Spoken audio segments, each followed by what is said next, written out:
بسم الله الرحمن الرحيم نحمده ونصلي على رسوله الكريم أما بعد وعن أبي هريرة رضي الله تعالى عنه أن رسول الله صلى الله عليه وسلم قال رجل لأتصدقن بصدقة فخرج بصدقته فوضعها في يد سارق فأصبحوا يتحدثون تصدق الليلة على سارق فقال اللهم لك الحمد لأتصدقن بصدقة فخرج بصدقته فوضعها في يد زانية فأصبحوا يتحدثون تصدق الليلة على زانية فقال اللهم لك الحمد على زانية إلى آخر الحدیث.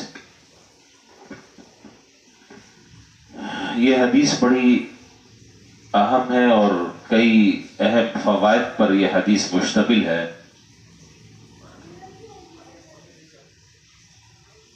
اس حدیث کا جو عنوان ہے یہ حدیث عام طور پر ویسے تو مشکات میں بھی ہے اور بخاری شریف میں بھی ہے اور مسلم شریف میں بھی ہے. اور کس موقع پر کس باب میں یہ حدیث ذکر کی ہے؟ بخاری اور مسلم میں کتاب الزکات میں. اور کتاب الزکات میں بھی اس جگہ اس حدیث کو امام بخاری اور امام مسلم رحمہ اللہ نے ذکر کیا ہے. میں اس حدیث کا پس منظر ذکر کروں تاکہ بات اچھی طرح سمجھ آ جائے. اس پس منظر میں اس حدیث کو حضرات شیخین نے ذکر کیا ہے کہ اگر کوئی آدمی زکوٰۃ لے کر نکلتا ہے کسی کو زکوٰۃ دینے کے لیے اور زکوٰۃ اس کو دے دیتا ہے، زکوٰۃ دے دی، مال اپنی طرف سے نکال دیا، دوسرے آدمی نے وہ زکوٰۃ لے لی، پھر بعد میں جا کر پتہ چلا کہ جی یہ آدمی تو اس کا مستحق نہیں تھا، اب کیا کرنا چاہیے؟ زکوٰۃ تو وہ ادا کر چکا ہے، لینے والا لے چکا ہے، دینے والے نے دے دیا، اب کیا ہوگا؟ بہرحال اس موقع کی مناسبت سے دونوں حضرات نے یہ حدیث اپنی اپنی کتابوں میں ذکر کی ہے. اب پہلے طرح اس حدیث کو دیکھ لیں، پھر اس سے متعلق دو تین باتیں ذکر کرنی. حضرت ابو ہریرہ رضی اللہ تعالیٰ عنہ سے روایت ہے کہ حضور اکرم صلی اللہ علیہ وسلم نے ارشاد فرمایا کہ ایک آدمی نے یہ کہا کہ میں آج ضرور صدقہ کروں گا اللہ تعالیٰ کے راستے میں، اور وہ اپنا صدقہ لے کر نکلا اور خاموشی کے ساتھ اس نے ایک آدمی کو وہ صدقہ دے دیا. صدقے سے مراد زکوٰۃ بھی ہو سکتی ہے اور صدقے سے مراد نفلی صدقہ بھی ہو سکتا ہے. صدقہ اس نے نکالا اور ایک آدمی کو دے دیا. اتفاق سے جس آدمی کو صدقہ دیا وہ چور تھا. اس بیچارے نے تو دے دیا، اس کو تو پتہ نہیں تھا کہ یہ چور ہے یا کون ہے، دے کر آ گیا. بعد میں پتہ چلا کہ جس کے ہاتھ میں دیا ارے وہ تو چور نکلا. جب صبح ہوئی تو لوگ آپس میں باتیں کر رہے تھے کہ آج کے رات تو ایک چور کو صدقہ دے دیا گیا ہے. اب اس شخص کو جب پتہ چلا تو اس نے کہا کہ اے اللہ تیری لیے ساری کی ساری تعریف ہے، پھر دوبارہ میں صدقہ کروں گا. اس آدمی نے یہ کہا. یعنی یہ صدقہ اسے جب بعد میں پتہ چلا کہ کسی غلط محل پر خرچ ہو گیا ہے اور کسی غلط مصرف پر یہ صدقہ چلا گیا، تو اس نے اپنا دل تنگ نہیں کیا اور بے چینی اور ناراضگی کا اس نے اظہار نہیں کیا، بلکہ یہ کہا کہ میں تو کوشش کرتا رہوں گا، باقی قبول کرنا نہ کرنا یہ اللہ تعالیٰ کا کام ہے، میں نتیجے کا مکلف نہیں ہوں، میں تو کوشش کا مکلف ہوں. اچھی طرح سمجھ لیں اس حدیث کو. چنانچہ اگلی رات آئی پھر یہ آدمی دوبارہ نکلا اور نکل کر اس نے ایک آدمی سامنے آیا، اس نے اس کو صدقہ دے دیا. اب جب اگلی صبح ہوئی تو پھر لوگ باتیں کرنے لگے کہ ارے آج ایک آدمی نے کوئی آدمی آیا تھا، اس نے رات کو ایک زانیہ کو صدقہ دے دیا. تو پھر اس موقع پر اس نے یہی جملہ کہا.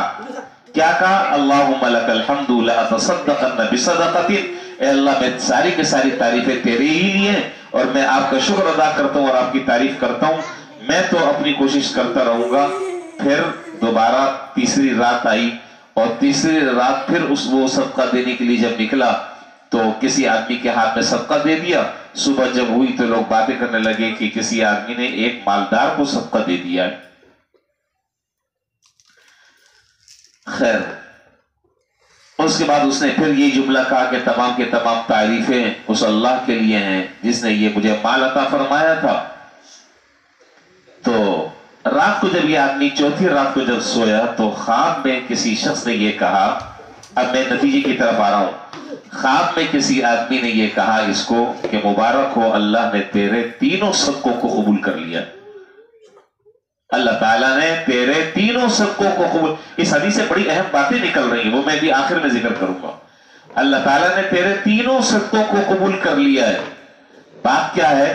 بات سب سے پہلی بات یہ کہ صدقہ دینے میں اگر آدمی کی نیت اخلاص کی ہے اور اللہ کی رضا کے لیے دے رہا ہے, حلال مال میں سے دے رہا ہے, یقیناً اس کا اثر ہوگا, اس کا فائدہ ہوگا.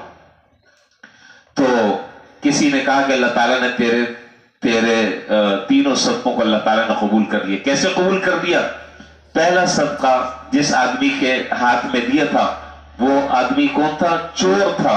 ظاہر ہے کہ وہ چوری کر رہا تھا اپنے معاشی حالات کی وجہ سے اور مالی تنگدستی کی وجہ سے. جب وہ صدقہ اس کے ہاتھ میں گیا تو اس نے اللہ کی بارگاہ میں توبہ کر لی کہ اللہ آئندہ میں چوری سے توبہ کرتا ہوں. تو نتیجہ یہ نکلا کہ وہ صدقہ اس آدمی کے غلط فعل سے توبہ کرنے کا ذریعہ بن گیا. اس نے کہا کہ اگر میں اسی کام کی وجہ سے کر رہا تھا, اللہ نے میری جب ایسی غیبی مدد کی ہے تو آئندہ میری توبہ ہے کہ میں آئندہ چوری نہیں کروں گا. وہ چوری کرنے سے بچ گیا. دوسری خاتون تھی زانیہ, وہ جو یہ زنا کا کاروبار کر رہی تھی, زنا کرتی یہ کراتی تھی, اس کی وجہ بھی ظاہر ہے کہ کمانے کا کوئی آمدنی اور کوئی ذرائع آمدنی اس کے پاس نہیں تھے, جائز اور حلال ذرائع. تو وہ بیچاری اس طریقے سے اپنی عزت اور ناموس بیچ کر پیسے کماتی تھی. جب اس کے ہاتھ میں صدقہ گیا تو اس کے زمین نے اسے ملامت کی, یہ کیا کر رہی ہے؟ اس نے بھی زنا سے توبہ کر لی کہ آئندہ میں یہ کام نہیں کروں گی. دو ہو گئے. تیسرا آدمی جو مالدار تھا, وہ مالدار ایسا تھا کہ کبھی بھی وہ صدقہ خیرات نہیں کرتا تھا. جب اس کے ہاتھ میں صدقہ آیا تو اس کے دل پر چوٹ لگی کہ ارے کب وقت تو بھی تو مالدار ہے, تو بھی تو نکالا کر صدقہ. اس نے آئندہ یہ عہد کر لیا کہ میں خود نکالنے والا بنوں گا. پتہ نہیں آپ بات سمجھے کہ نہیں سمجھے؟ اب میں خود نکالنے والا بنوں گا. تو اللہ نے اس کو بھی ہدایت دے دی, تینوں کو ہدایت دے دی.